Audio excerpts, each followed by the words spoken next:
Esta é a fronteira sul da floresta boreal. A floresta que domina o extremo norte do planeta. No final do verão, o sol aquece a floresta com tanta intensidade que ela se torna inflamável como palha.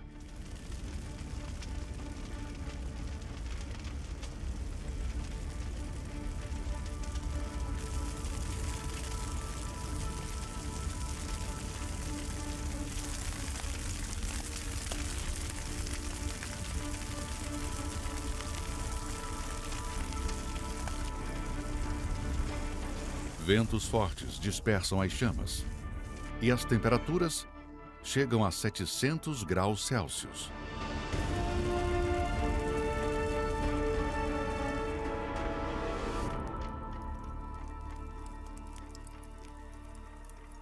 O resultado parece ser a destruição total.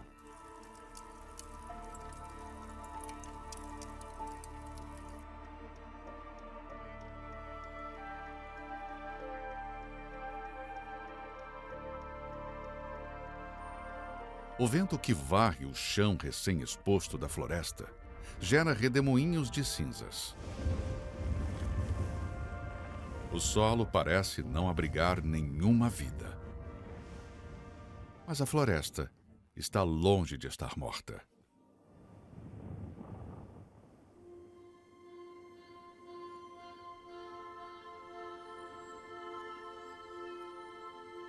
Em apenas alguns meses, flores e mudas de árvores surgirão do solo.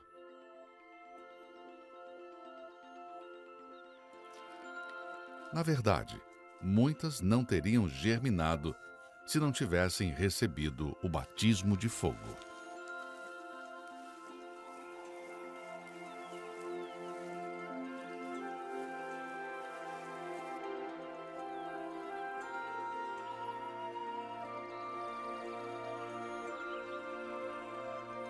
A luz que agora atravessa os galhos das árvores fornece energia para uma explosão de novos brotos. Assim também é nossa vida espiritual.